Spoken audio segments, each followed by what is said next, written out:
박보미 TV. 박보미 TV.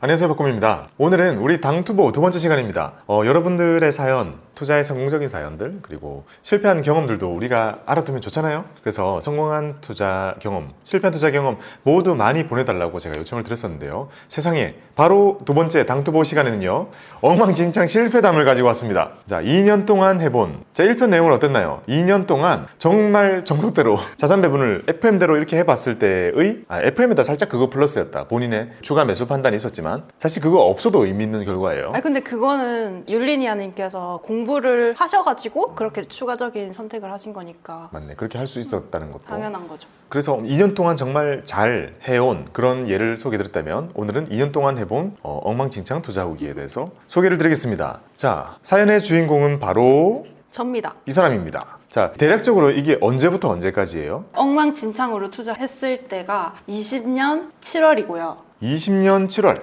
부터 저의 첫 투자가 시작된 거예요. 일찍 인생 했구나. 첫 투자. 20년 7월 이때부터 2년이면 대략 언제까지인 거예요? 2022년 말 정도? 그러니까 22년 10월부터 고미스쿨 들었거든요. 그러다 보니까 한 9월까지는 엉망진창이었죠. 아, 오케이. 좋습니다. 지금 제가 전혀 안 보고 지금 생 라이브로 열어보도록 하겠습니다. 저도 깻님님이 저한테 오시기 이전에 어떤 투자를 했는지 사실 몰라요. 안 궁금해요. 아니요, 궁금해도. 근데 똑같잖아요. 거의 비슷하지 맞아. 않겠어요? 다 똑같아요. 저는 그걸 너무 많이 봐서 이제 약간 그런 거 있죠. 앞에 종목만 나오면 단가도 맞춰요, 요새는. 하도 많이 봐가지고. 근데 그런 거랑 비슷할 거라고 생각은 들지만 어쨌든 그 내용에 대해서 제가 들은 적이 없거든요. 근데 오늘 실제로 한번 이렇게 보면서 살펴봅시다.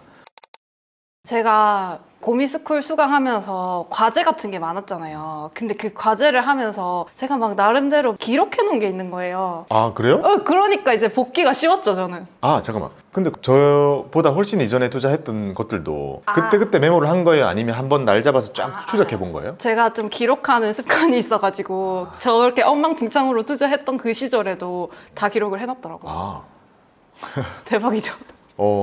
너무 좋네요. 잘못된 투자를 모두 기록해 놓으신 역시 대문자 TJ. 대문자 J. 대문자 TJ. 인정하지 않지만.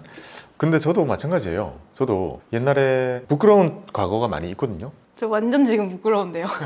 저도 부끄러운 거 있었는데 그때 다 기록했어요, 저도. 진짜? 저도 파워제이니까. 그때 그 이상한 매매를 다 기록해 놓은 거예요. 이상한 매매를 짜잘짜잘하게 사고 판 것도 진짜 일지처럼 쫙 적혀 있더라고요. 하루 갖고 있었던 것도 있던데요? 저는 근데 부끄러워가지고 다 폐기를 시켰죠. 저 약간 연구 박제. 연구 박제 시키고 있습니다. 근데 이런 게 도움이 돼요? 되는지 오늘 한번 해봅시다. 아, 오케이. 구독자 사연, 구독자라고 하기에는 이제 직원 사연 샵2 바로 깻님님의 사연입니다. 인생의 첫 투자는 2020년 7월 10일 날 했고요. 그때가 언제냐면 언제냐면 여기인데? 맞아. 제가 이거 캡처를 한 이유가 저 시점에 저런 그래프였다. 근데 저기서 이제 저는 들어간 거예요. 저 뒤는 당연히 우리는 지금 보면 이런데 일단 저렇게 넣어봤어요. 그냥 이게 오늘의 7월 10일이다. 딱 그 시점. 여기. 그러면 엄청 패였다가 다시 올라와서 원래 가격 정도 수준으로 올라온 이 시점에서 투자를 한 거고, 사실 그 뒤에 코로나에 쭉 이렇게 폭등이 있었는데 그거 전이었어요. 그걸 예상하지 못했죠. 그래도 여기서 투자를 하실 생각을 어떻게 한 거예요? 저는 진짜 절대 제 인생에 주식 없다주의였거든요. 충분히 그랬을 것 같아요. 완전. 그래서 뭔 주식이야, 폐가망신할 일 있어? 이런 주의였는데 저 때 진짜 사무실에서 모두가 주식을 하고 있었고. 아, 저 때도 이미요? 네, 저 때도 주식에 관심을 갖고 있었고. 혹시 이건가? 이게 상승이었던 거잖아요, 당시에. 그쵸. 그러니까 이 상승이 올라타야 된다 해서 많은 사람들이 투자를 시작했던 거고. 맞아요. 저거 보면 한 3개월밖에 안 됐거든요. 그러니까 저 마지막 꼭지가 어떻게 보면 3월이니까 3, 4개월 정도밖에 안 됐는데 그 기간 동안에 진짜 난리가 난 거예요. 그래서 자꾸 막 주변에서 카카오 어쩌고저쩌고, 네이버 어쩌고저쩌고 이런 소리가 들리니까 궁금하잖아요. 그래서 투자 아무것도 모르는데 그냥 앱을 깔았어요. 매수 어떻게 하는지 모르는데 이것저것 눌러보면서 그냥 독학했어요.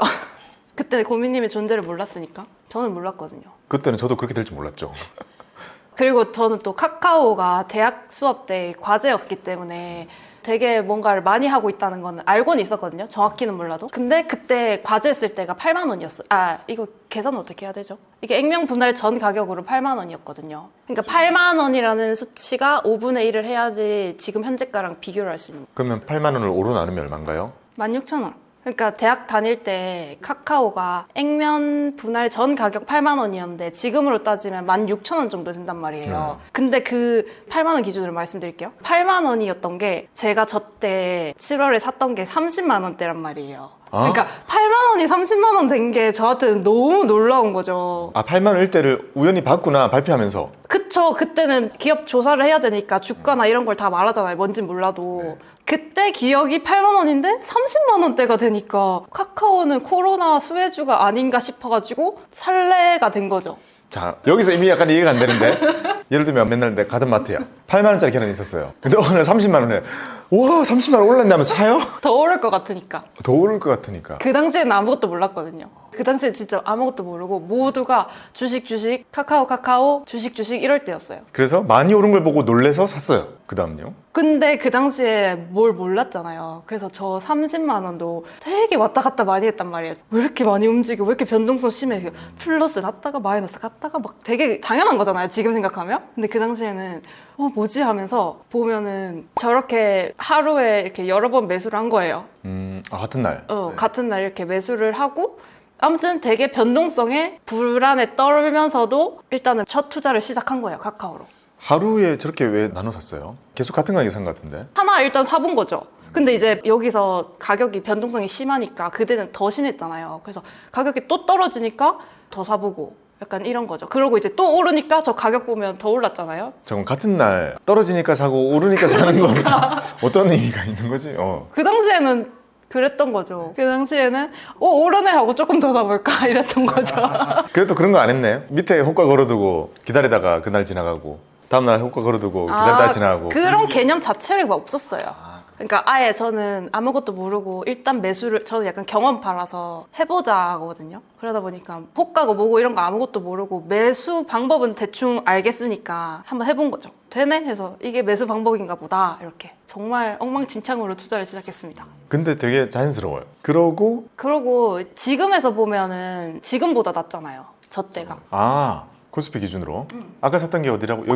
여기. 지금보다 낫단 말이에요. 그죠. 그러니까 제가 이걸 최근에 복귀를 하면서 너무 놀라웠던 거죠. 저 당시의 시점에는 어디까지 올라갈 거라고는 진짜 생각도 못하고 그냥 그 순간에 일희일비하면서 매수를 했던 거고 지금 보면은 그거보다 훨씬 올라갔었죠. 그리고 그 밑에 또 하락이 있을 거라는 거 전혀 몰랐고 저 당시에. 근데 이게 카카오만 결과적으로 보면 플러스거든요. 결과적으로는 플러스. 왜냐면 저렇게 급등을 했잖아요. 제가 산 데에서 완전 지금 가파르게 올랐잖아요. 근데 저 때 너무 오르는 거 아니야 하면서 팔았어요, 다. 그래서 카카오만 보면 수익이에요. 그래서 카카오는 저에게 좋은 기억이 있는 주식이다. 카카오로 돈 번 사람이 그렇게 많지 않은데. 그러니까 사람들이 이제 막 17만 원에 들어오고 할 때는 저는 없었죠, 이미. 카카오가 고점 17이에요? 네. 어떻게 알아요? 친구가 사서.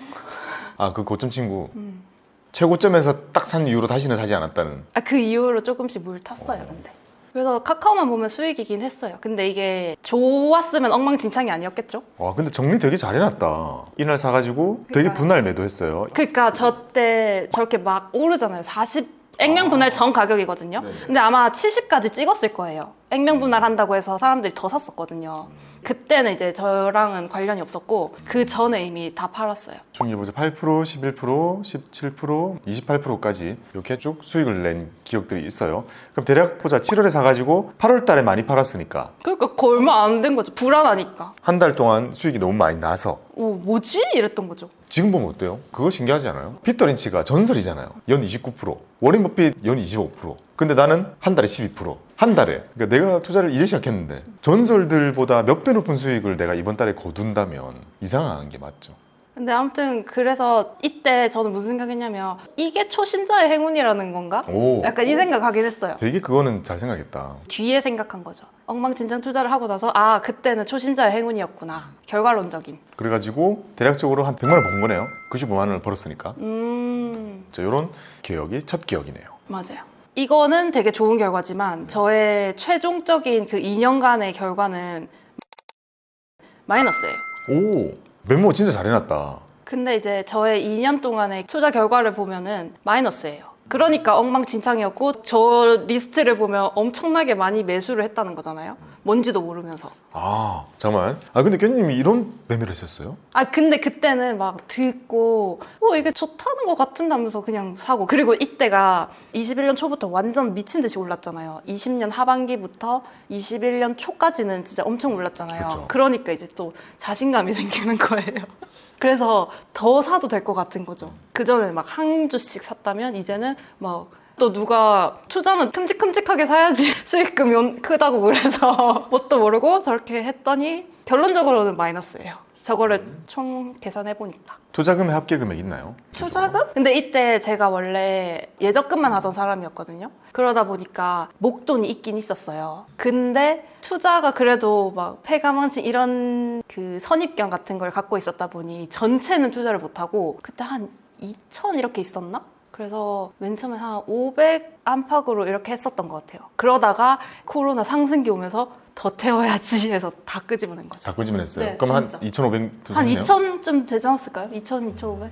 그래도 2,000 투자해서 마이너스 100만 원으로 결론을 지었다면 마이너스 5%네요? 되게 운이 좋았네. 그쵸. 운도 좋았고 완전 큰 경험이 됐죠. 왜냐면 이걸 계기로 공부해야겠다라고 뼈저리 깨달았으니까. 진짜? 근데 보면 저렇게 다 판 거잖아요. 네, 이거는 매도 완료. 다 팔았죠 어떻게? 손절도 있었던 거 아니에요 막? 이게 맨 처음에 손절이 너무 하기 싫으니까 위에 보면 빨갛잖아요. 손절이 너무 하기 싫어서 계속 갖고 있었던 거예요. 그리고 이제 마지막 밑에 보면 파랗잖아요. 결국 판 거구나. 그쵸.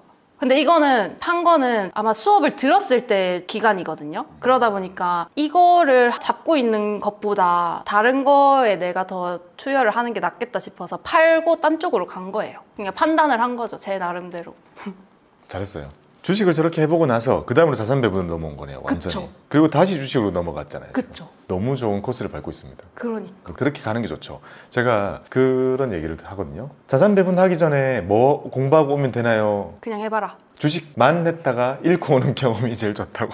왜냐면 그렇게 되거든요 보통. 되게 씁쓸하죠. 그러니까 소액으로 주식해보고 이걸로 돼 있구나 매매 막 자주 해보고 이러다가 결국에는 그걸로 돈을 못 벌겠구나라는 걸 딱 느끼고 온 상태가 제일 좋은 상태이긴 하거든요. 딱 깻님이 그 상태로 그냥 들어왔어요. 진짜 딱 2년 동안 저렇게 무지성 매매를 했더라고요. 근데 생각해보면 그 급등장에서 못 벌었잖아요 내가. 그러니까 와 이거 평소 때 돈을 벌 수 있을까. 시장이 이렇게 급등할 때도 결국에는 내가 돈을 못 벌었는데 조금 잃고 나온 거잖아요 그 화랑장에서. 그럼 평소 때 시장이라는 건 평소 때 더 힘들잖아요. 우리 생각해봐요. 2022년 저게 딱 끝날 때 그 후로 지금까지 와 눈에 띄게 쉬웠다라고 생각이 든 적 있어요? 쪽. 더 어렵잖아요. 없지만 저렇게는 하지 말아야겠다를 깨달았죠. 높을 땐 사면 안 되고. 높을 때 사면 안 되는 걸 깨닫고 낮을 때를 기다리다가 낮아지고 나면 두려워서 안 사지는 경험. 근데 이제 낮아지면 공부를 했으니까 무서워서 못 사겠어 이 정도는 아닌 거죠. 사졌어요 그게. 좋습니다. 궁금한 거 없어요? 궁금한 건 저기는 종목들 있잖아요. 어디서 소스를 얻은 거예요 정보는? 그냥 유튜브나 유튜브? 못 봤어요? 저런 거 막 종목을 저렇게 얘기해주는 그게 있어요? 그때 엄청 많았던 것 같아요. 그런 종목을 얘기해준다고요 저렇게? 종목도 얘기해줬었고 유튜브에서 또 주변에서 그냥 말하는 것, 주변에서 말하는 것들, 그리고 그냥 큰 기업, 대기업인 것, 약간 이런 거. 그냥 대기업이니까 망하진 않겠지. 아니면 이게 코로나 수혜주래, 약간 이런 것들.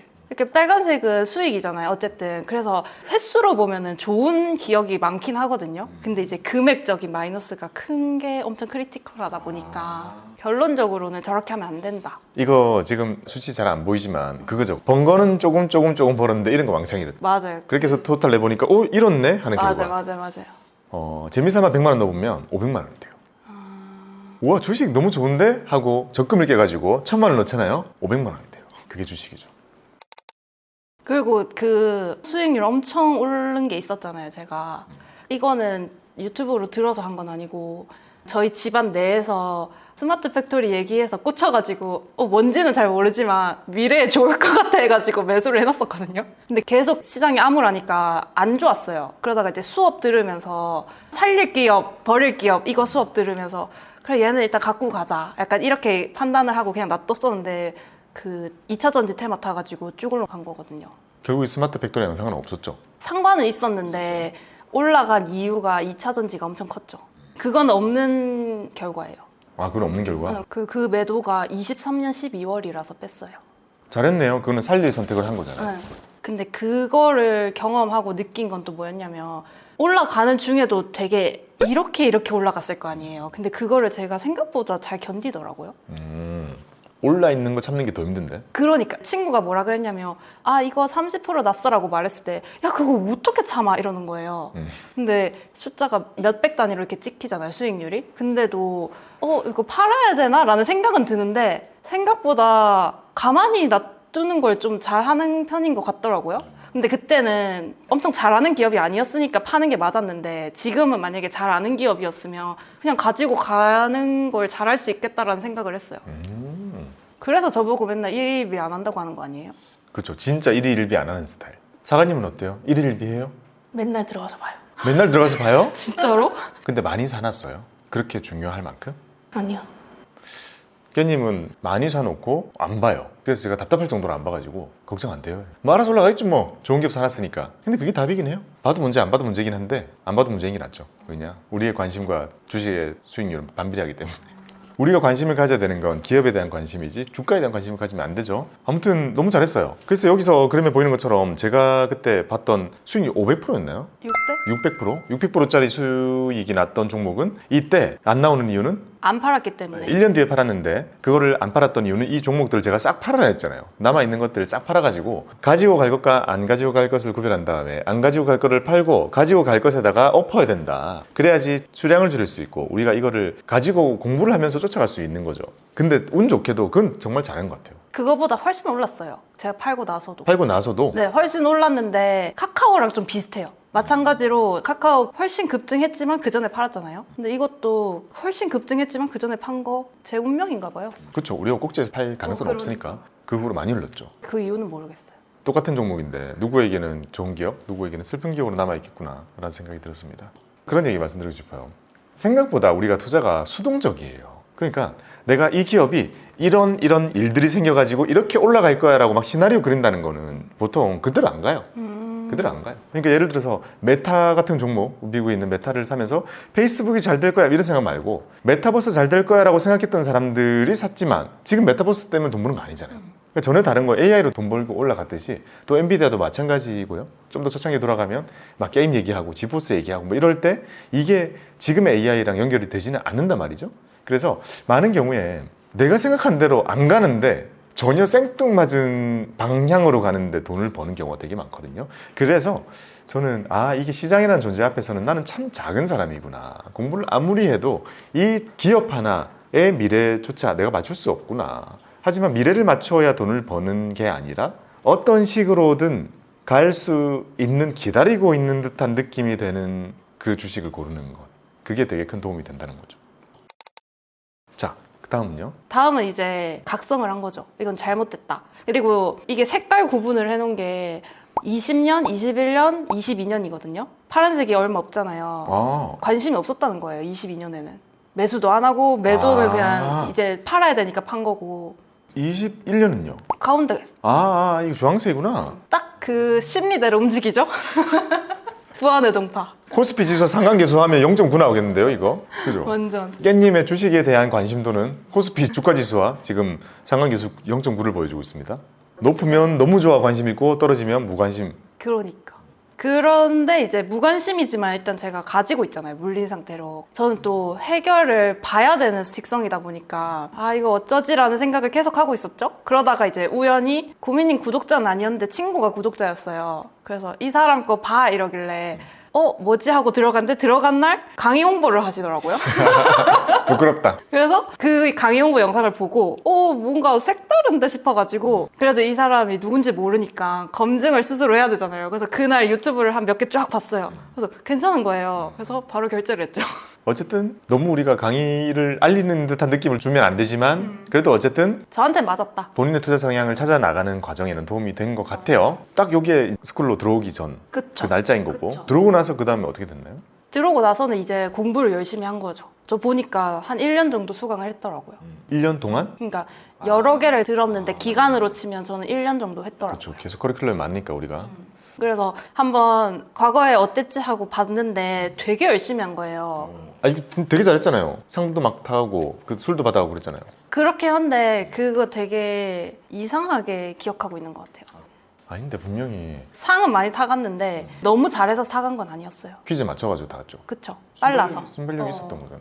그래서 보니까 되게 열심히 했던 거예요. 그리고 하나 보니까 저 때가 12월 3일이잖아요. 가운데 있는 사진이. 제가 읽어볼게요. 재밌네. 자, 과제 1. 투자를 위해 바꾼 나의 삶의 습관 3가지. 1. 주식을 살 때 한 번에 사고 수익이 나면 파는 것이 아니라 꽤 오래 가져갈 주식을 골라 적립식으로 매수하기. 자산 배분 비율을 지켜서 충동적 매수를 하지 않게 됨. 그러니까 저렇게 자산 배분 비율 지켜서 투자를 계속 꾸준히 적립식으로 하게 되면은 충동적으로 뭔가를 사고 싶은 게 없게 되는 거죠. 다 이제 정해지게 되니까. 그러니까 저 위에 1번 뭐 이거는 새로운 지식이라 해야 되나? 이것도 나름의 저한테는 지식이었거든요. 그래서 지식을 얻은 거를 제가 깨달음을 느낀 점을 적은 거죠. 하기야 우리가 특정 주식을 만약에 3주씩 매달 산다 이런 것 자체가 보통 그렇게 잘 안 하잖아요. 그죠? 처음 봤어요. 아 그래요? 그럴 수 그냥 이게 완전 컬처 쇼크. 주식을 이렇게 매달 일정하게 산다라는 개념도 맞아요. 아 그럴 수 있겠다. 이 수업이 완전 저한테는 문화 충격이었던 게 저 인스타 사진이 왜 있냐면 잠깐 끌어와도 돼요.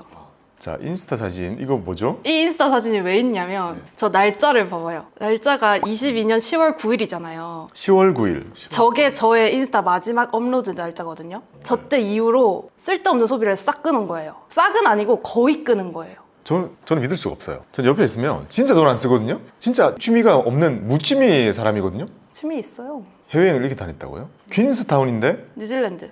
대박이죠? 그러니까 저때 이후로 변했다. 수업을 듣자마자 인스타 무용지물, 쓸데없는 소비, 필요 없고 투자금으로 모으는 게 답이네. 저는 근데 지나가는 얘기로 그냥 계속 그냥 잔소리 하듯이 얘기했는데 그게 와닿았나 보네요. 아마 저 시기에 제가 일을 하고는 있었는데 완벽하게 정착한 일을 하고 있는 건 아니었어서 이런저런 생각을 많이 하던 시기였을 거예요. 그때 딱 들어맞은 거죠. 그런 생각도 해봐요. 워렌 버핏 할아버지가 지금도 재산이 그렇게 많은데 장이 안 좋으면 2달러짜리 버거를 먹고 장이 좋으면 3달러짜리 버거를 먹잖아요. 그러니까 이게 삶의 태도를 투자에 맞게 바꾼다는 것 자체는 진짜 의미 있는 것 같아요. 어떻게 바꾸는지는 사람마다 다르겠죠. 저 같은 경우는 장이 좋을 때 그때그때 맞게 나에게 스스로 보상해 주듯이 수익으로 쇼핑하는 수익 소비에 대한 개념을 좀 철저하게 지키려고 하잖아요. 그러니까 아이폰 13을 아직도 쓰는 거죠. 왜냐면 그때부터 장이 계속 안 좋았으니까. 근데 그때 그 기억나요? 아이폰 13인데 14는 못 살 것 같습니다. 15가 됐을 때도 못 살 것 같습니다. 그래도 16 정도면 살 수 있지 않겠어요? 보통 시장 한 3년 기다리면 올라오니까요. 이랬는데 진짜 거짓말처럼 16 나올 때쯤에 다 올라왔잖아 지금. 그래서 삶의 변화가 그렇게 생겼다라는 게 1번이었습니다. 자, 2번. 경제 투자 관련 책 또는 팟캐스트 읽는 습관 갖게 되었다. 점점 아는 단어가 늘어나면서 투자에 흥미를 갖게 되었다. 이것도 약간 삶의 패턴을 바꾼 거네요. 지금 손경제 진짜 열심히 보잖아요. 그쵸? 그 환경코리아 마켓도 봐요? 가끔 봐요. 성경대 들을 거 없을 때. 너무 재밌는 것 같아요. 저 진짜 환경코리아 마켓 그거는 안 들은 날 너무 허전해요. 그걸 매일 듣는 것만으로도요. 세상이 어떻게 돌아가고 있는지 약간 쥐고 있는 듯한 느낌이 들거든요. 맞아. 근데 가끔씩 바빠가지고 며칠 건너뛰잖아요. 그러면 일단 딱 뉴스 같은 거 딱 봤을 때 약간 언제 이런 일이 있었지? 아 그랬구나. 저도 못 들은 거는 몰아서라도 들어요. 저거는 진짜 필요해요. 우리가 투자를 공부할 때 관심이라고 얘기하잖아요. 예를 들면 이렇게 생각하시는 분들 많아요. 저한테 투자 공부하려고 하는데 어떤 책 사서 하나씩 1강부터 독파하면 되나요? 라고 물으시는 거예요. 그냥 공부로 생각하시는 거예요. 그게 아니라 이런 거랑 비슷하죠. 우리가 부동산 투자하시는 분들 중에 부동산을 투자로 생각 안 하고 그냥 집값에 관심 많은 사람들 있잖아요. 그러니까 똑같은 아파트 똑같이 사는데 누구는 앞에 얼마에 팔렸대, 야 옆에는 재개발 언제 된대, 야 옆동은 뭐 어떻대, 창 있는 쪽은 뭐 더 비싸대, 막 그런 데 관심 많은 사람 있잖아요. 그분이 나중에 갑자기 옆동에 어떤 아파트 나왔는데 너무 싸게 나왔대, 나 안 되겠어, 사야겠어, 막 이렇게 액션 취하잖아요. 그거가 투자거든요. 투자에 대한 관심이라는 건 공부가 아니라 평소에 얼만큼 관심을 가지느냐인 것 같아요. 그런 면에서 저렇게 성경제를 듣거나 환경코리아 마켓을 보거나 책을 읽거나 레포트를 읽는 습관을 가늘게 만들어가지고 매일매일 약간 하면서 루틴 만들어가지고 스며들게 하는 거는 진짜 중요한 것 같습니다. 중요한 거는 뭐뭐 하기잖아요. 저 당시에 안 했던 거예요. 아, 저 때부터 한 거. 그쵸? 저 때부터 시작을 한 거죠. 근데 그런 거 되게 잘 지키다 그러면 그게 삶의 태도 그러니까 바뀌었었네요. 그렇게?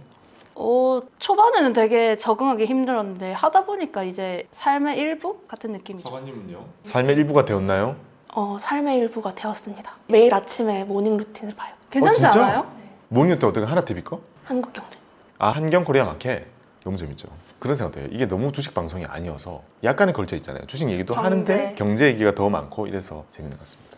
그래서 한번 절약하는 습관 갖기. 투자금 확보를 위해 꼭 필요한 소비만 하려고 노력함. 아 이게 그거네. 근데 이 이전에는 그러면 소비를 많이 했어요? 아니 돈도 되게 잘 모으고 되게 진짜 최적화된 자본주의형 인간인데? 제가 진짜 아기 때부터 막 용돈 주는 거 있잖아요. 그런 것도 무조건 다 적금으로 넣을 만큼 제가 관리했어요. 아기 때부터. 용돈 주시면 오, 유태인 집안인가요? 아니 그런 교육은 안 받았는데 제가 스스로 그냥 돈을 너무 모으고 싶은 거예요. 그래서 아기 때부터 통장을 만들어가지고 여기 무조건 넣으러 다녔거든요. 은행에. 아기인데도. 그게 이제 습관이 된 건지 그렇게 해와서 그런지 몰라도 은연중에 제가 목돈이 한 켠에 없으면 불안한 것 같은 거예요. 그래서 주변에서 난 한 푼도 모은 게 없어 라고 했을 때도 저는 있었거든요. 조금이라도. 약간 그런 심리적인 안정감을 여기서 느끼는 것 같더라고요. 그래서 돈은 모으기는 모았었는데 그래도 이제 쓰는 것도 좋아하다 보니까 막 선물해 주는 것도 좋아하고 막 여행 가는 것도 좋아하고 막 이래서 소비를 많이 했었어요. 막 엄청 많이는 안 했어도 적당히 많이 했었어요. 근데 그걸 이제 거의 끄는 거죠. 대단하다. 근데 진짜 저도 기억나는 게 옛날에 초등학교 1학년 때인가 부모님이 용돈 막 100원씩 주시는 거 100원 들고 통장 들고 은행까지 멀리 가가지고 이거 넣어주세요 해가지고 엄청 모아지고 한 10만 원 모았던 것 같아요. 초등학교 내내 모았던 거를. 그 습관이라는 게 어릴 때 부모님께서 그걸 다 지키셨거든요. 아 진짜요? 은행에 정기적으로 계속 가서 100원이나 200원을 계속 입금하는 거를 진짜 오래 시켰어요. 그래가지고 나중에 목돈이 되는 걸 보여줬고 그걸로 중학교 들어갈 때인가 뭐 그럴 때 가방을 내 돈으로 사는 거를 부모님께서 해주셨단 말이죠. 우와, 교육 되게 잘 받으셨네요. 그러니까 우리가 투자를 배우지는 않았지만 그때 자산이 쌓이는 것에 대한 기쁨, 든든함이라는 것을 교육받았던 게 아닌가 생각을 해봅니다. 그래서 좀 돈이 조금은 있었던 거죠. 그래서 제가 투자할 그때 그랬잖아요. 이거 계좌 다 오픈했을 때 오, 되게 많이 모았네?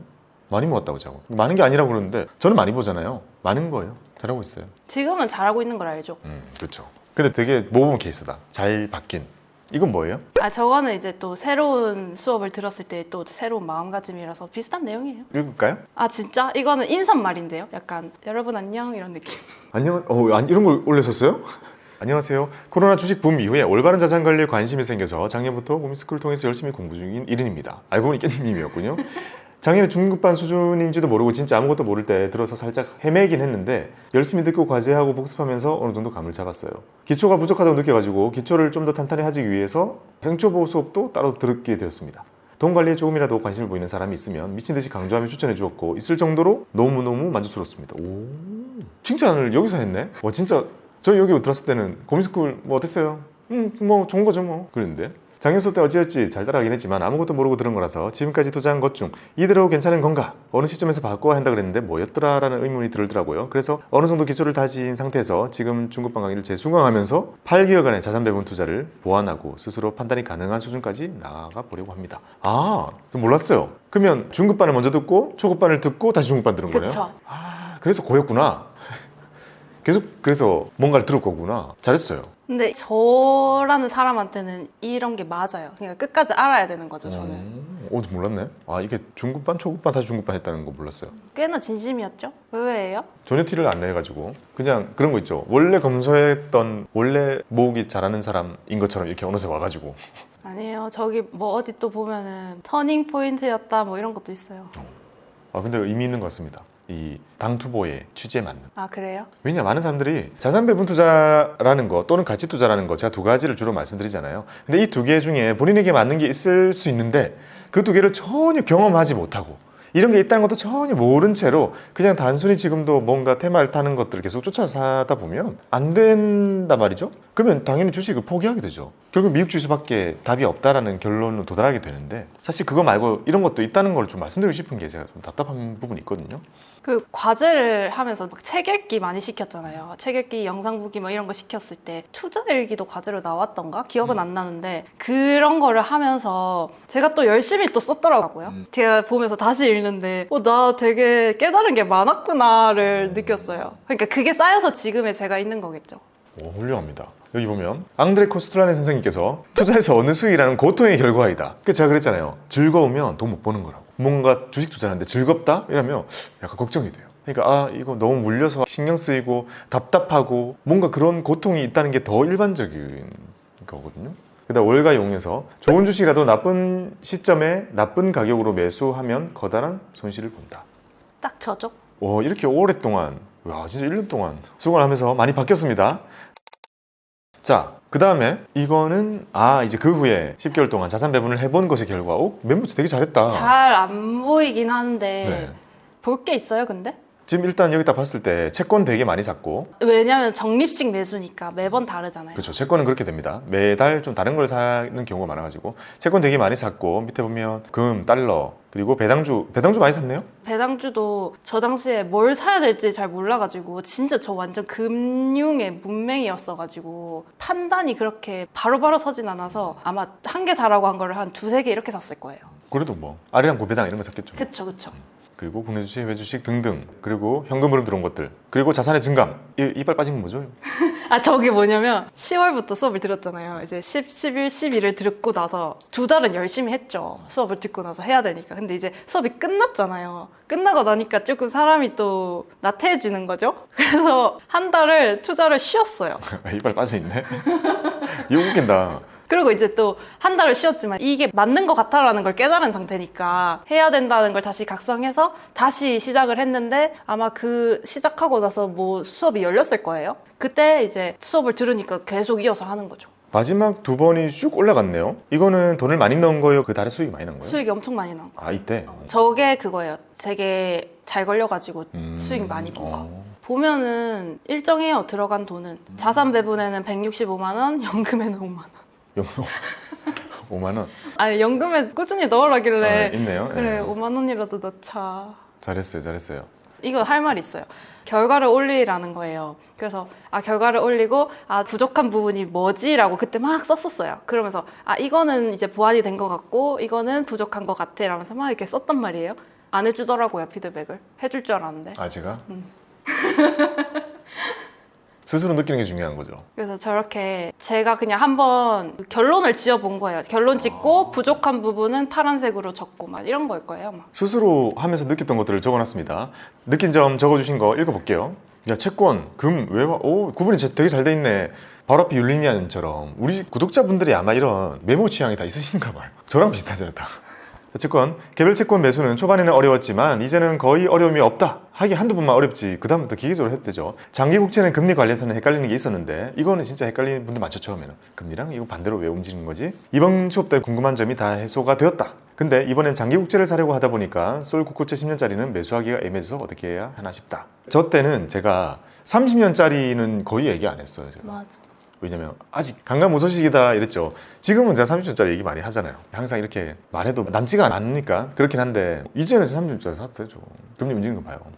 저 금 얘기 되게 의미 있다. 그래요? 읽어봐요. 금 100g 될 때까지 모아보자는 생각으로 많이 올랐을 때도 사다 보니 현재 거의 금 가격이?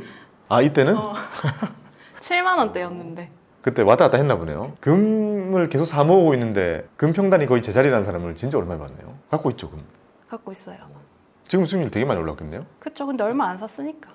자, 외화. 원래 달러 떨어지기를 기다리고 있었는데 1200원 초반까지 안 내려오길래 이때는 1200원을 노릴 수 있는 상태였군요. 엔화를 담았다. 엔화는 진짜 지금까지 빠지고 있는데 엔화가 진짜 경제 위기가 닥치면 큰 힘을 발휘한다고 하니까 대비책으로 나쁘지 않을 것 같다. 금리가 너무 낮아서 조금의 이익도 못 얻는 건 아쉽지만 엔화는 지금도 빠지고 있거든요. 진짜 어떻게 될 것 같아요? 사실 경제학자 분들도 못 맞출 텐데 엔화에 대해서 우리가 얼마나 알겠어요.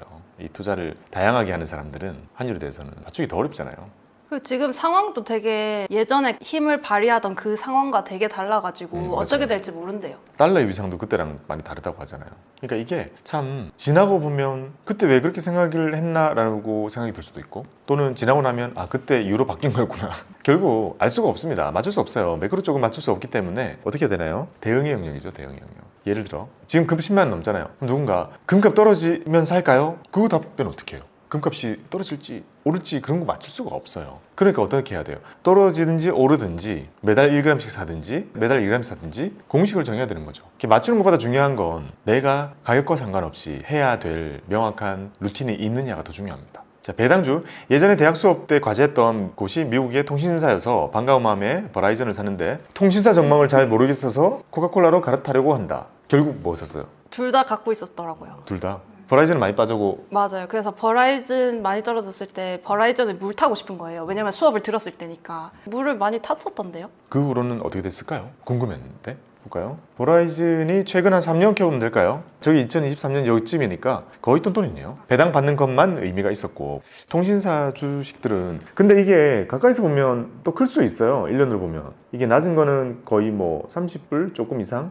그리고 높은 거는 40불이 넘잖아요. 차이가 있을 수 있지만 어쨌든 이렇게 3년 정도로 봤을 때 이게 뭐 옳은 그림은 아니다. 회복하는 정도의 그림이었고, 코카콜라는 그에 반해 어떻게 됐을까요? 3년? 얘는 왜 이렇게 움직여요 또? 어쨌든 이 고배당주들이 그동안 보여준 움직임은 좀 비슷했던 것 같습니다. 그래서 이때는 고민을 되게 많이 했지만 지금 열어보니 둘 다 큰 뭐 비슷했다라고 볼 수 있겠네요. 해외 배당주 투자 금액이 크지 않아가지고 슈드랑 매달 같이 모아가지 못해서 좀 아쉽다. 슈드에 대한 아쉬움을 또 보여주셨어요. 슈드는 너무 매력적이죠. 진짜 오래 담으면 슈드만한 게 없을 것 같다는 생각이 드는데, 얘기를 들었을 때 슈드는 너무 명확하잖아요. 미래가 너무 뻔하잖아요. 근데 내가 견뎌야 할 고통도 뻔하잖아요. 그러니까 이것만 버티면 이 결과물이 나와. 그러면서 매력적이긴 한데, 슈드 한번 이렇게 쳐볼까요? 슈드 1년. 오, 비슷하다. 1년. 괜찮네. 3년 비슷하네요. 배당주나 슈드나 최근에는 다 비슷했다 라고 볼 수 있습니다. 자, 이런 경험을 그때 적어두셨던 거를 이렇게 우리가 배울 수 있었네요. 되게 잘 적어놨지 않아요? 그러니까요. 메모 이렇게 이거 잘하네. 하려고 적어놨나? 그러면 지금 하는 것도 메모하고 있어요? 아니요. 아, 지금 하는 거 메모해야지. 나중에 자랑해야죠. 너무 바빴어. 성공 사례로 발표해야죠. 아, 오늘부터 적을게요. 성공 사례로 해줘야죠. 자, 그 다음 거 한번 볼게요. 자, 리츠. 국내 리츠의 흐름을 알 수가 없어서 건물을 분산해놨는데 이렇게 해도 되나 싶다. 이때 리츠는 비쌀 때인가? 아니요. 빠져 있었나요 이미? 많이 빠지진 않았는데 아마 빠지는 중이었을 거예요. 아, 그래. 바로 앞에 율리니아님은 빠지는 중간에 계속 물 타가지고 힘들었는데 그 후에 시작된 거니까 거의 그런 셈이죠. 그때부터 훨씬 나았을 것 같아요. 자, 국내 주식 21년도 하반기에 산 거는 싹 다 마이너스였는데 가져갈 것만 조금씩 물 타면서 포트에 넣었다. 수업을 듣고 나서 인생 주식 발굴해내는 게 너무 어려워서 주식은 대기업, ETF 위주로 담았다. 2차 전지가 조정을 받기를 기다리면서 모아가야지 하고 샀는데 최근에 갑자기 급등하고 다시 난리를 쳐서 이래 되는지 모르겠다만 잠시 관망하는 중이다. 포스코 기업을 좋게 생각해가지고 에이스 2차 전지 친환경으로 옮길까 싶기도 했는데 급등주는 무서워서 참 애매하다. 일단 개별 기업 분석하면서 후보가 많아지면 인생 주식으로 비중을 높여야지. 되게 혼란스러운데요? 뭔가 분열됐는데요 지금? 뭘 사고 싶은 거죠? 저거 아마 샀다가 타이밍이 또 좋았는지 조금 수익 보고 아마 팔았을 거예요. 그러니까 저랑은 안 맞았던 거죠. 저런 급등주가. 급등을 해버려서 급등을 해버렸다기보다는 쟤한테는 관심이 없어진 거죠. 쟤를 오래 적립해서 모아갈 애는 아니라고 제가 판단을 한 거죠. 그렇군요. 여기서 혼란스러운 모습을 보여줬고요. 해외 주식도 혼란스러워. 해외 주식 볼까요? 버핏 책을 읽고 난 후에 버크셔보다 경영을 더 잘하는 기업이 있을까 싶어서 비싸지만 샀다. 책을 읽고 주식을 바로 샀군요. 애플은 내가 갤럭시로 돌아가지 않을 아이폰 유저라서 샀다. 어때요?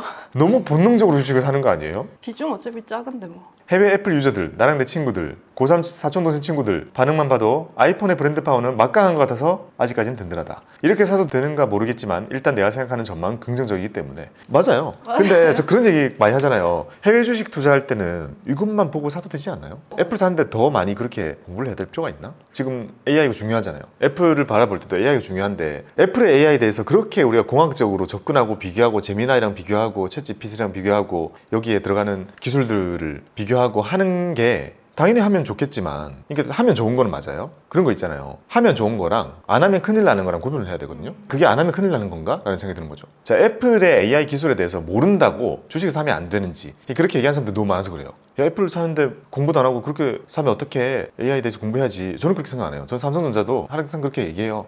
월급 받고 몇 주씩 그냥 사도 된다라고 생각해도 되는 기업. 그 기업이 변해가는 과정 자체가 기업의 힘이기 때문에 세상이 변해가는 걸 맞추는 것보다는 어떻게 변해도 얘네들은 적응해서 돈을 벌 것 같다라는 그 느낌으로 가는 거거든요. 애플도 마찬가지죠. 애플 최근에 AI 잘 못한다고 주식 좀 빠진다 이럴 때 전혀 신경 쓰지 말랬잖아요. 그런 거 중요하지 않아요. 결국에는 빅테크는 그렇게 의심하고 고민할 필요 없습니다. 그래서 제 생각에는 버핏 책을 읽고 마케팅 당해가지고 버크셔 주식을 샀다. 그거는 좀 이상한 것 같은데 애플은 이렇게 사는 게 맞는 것 같습니다. 당장 저만 봐도 저 1년짜리 가계부도 적잖아요. 애플에 갖다 준 돈 보면 사야 될 것 같아요. 이거는 과제 제출로 내 가지고 제가 기록이 남아 있었던 거거든요. 그 가격 그대로. 저 8월 달 가격 그대로 기록이 남아 있었던 거라서 10개월인데 그러고 이제 2개월 더 해가지고 결론적으로는 1년 동안 자산 배분을 했더라고요. 근데 이제 여기서 제가 의미가 있었다고 느끼는 게 그래프가 이렇게 있잖아요. 네. 이렇게 가다가 여기 많이 올랐다 여기서 살짝 꺾였네. 왜냐면 많이 오르는 오른 게 컸던 거지 그 이후에는 오르내리는 게 그렇게 엄청나게 왔다 갔다 하진 않았어요. 근데 어쨌든 여기서 저는 의미가 있었던 게 투자로도 돈을 모을 수 있다. 그거 진짜 의미 있다. 진짜 의미 있다고.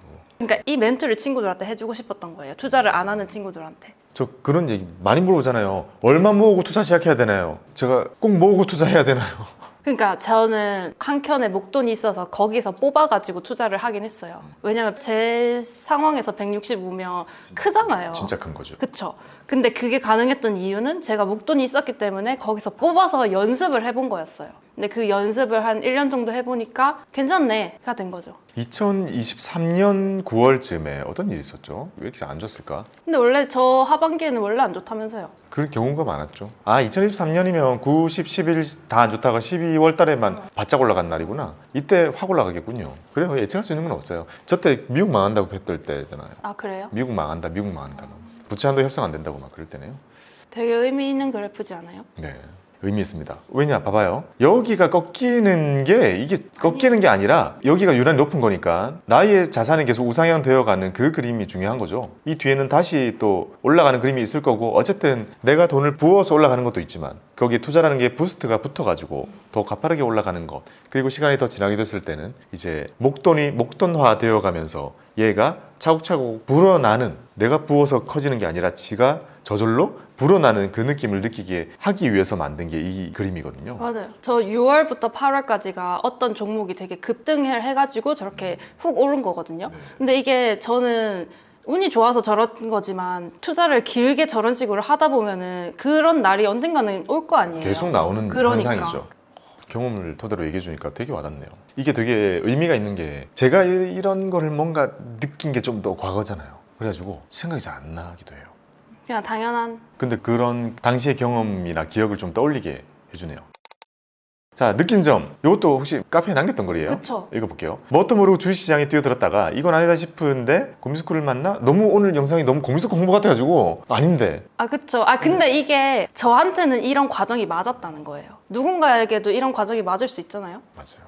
우리 이제 컨텐츠로 좀 많이 풀어봅시다. 이런 거를. 자, 정신 차릴 수 있었다. 지금 오, 이렇게 적어놨군요. 되게 깨님스럽습니다. 지금까지 고민님으로부터 배운 자산 배분 투자 수업은 내 삶의 터닝 포인트가 되어 있지 않을까 싶다. 어때요? 어때요, 느낌이? 오, 놀랍네요, 진짜.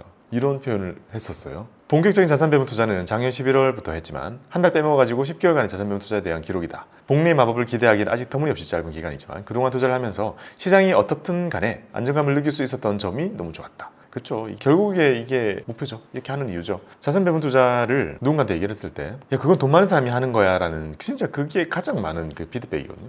돈 많은 사람이 하는 거야. 지금 돈도 없는데 그렇게 안정적으로 해가지고는 안 된다 라고 많이 얘기를 하잖아요. 근데 그렇게 얘기를 해보고 싶은 거죠. 그렇게 공격적인 투자를 할 수 없는 사람이 너무 많아요. 그렇다고 투자를 안 할 것인가? 또 그건 아니잖아요. 그러면 기대 수익률을 좀 줄이고 투자금을 늘려야 되는 거예요. 투자금을 늘리려면 목돈이 있어야 되는데 없으면 열심히 모아야 되는 거죠. 그러니까 기간을 늘릴 수밖에 없는 거죠. 우리는 기간을 쫙 늘리고 왜냐? 기간이라는 건 누구에게나 풍족하게 있는 자원이에요. 월급의 차이라는 것은 두세 배가 날 수도 있지만 기간이라는 건 누구에게나 주어진 공통적인 자원이잖아요. 어떻게 활용하는지가 너무 중요하기 때문에 기대 수익률을 조금 낮추고 투자금을 극대화시켜서 거기서 나오는 투자금을 극대화시키는 것이 우리의 삶을 결국에는 바꿀 수 있습니다. 오, 이거 지금 하고 있는 거예요? 네. 어쨌든 저기 보면 그림은 잘 올라가네요, 다시. 그러니까 투자 자산이 바뀐 거지. 적립은 매달 하고 있으니까 그래프는 계속 올라간다. 그래요. 이것도 나중에 봐서 구독자 사연 몇 번 해보다가 갑자기 또 짠 하고 해봅시다. 어땠나요? 깨님 평소 때 이런 얘기 안 하거든요. 되게 영상에서처럼 무심한 척. 무심한 척? 투자 좋죠 뭐. 이거 너무 좋아요. 하면 좋죠 뭐. 많은 사람들에게 어떻게 전해주고 싶어요. 뭐 자산 배분 해라고요. 이런 느낌이었는데 이렇게 느끼는 것도 많았고 약간 오버하는 것 같은데. 좀 오버했습니다.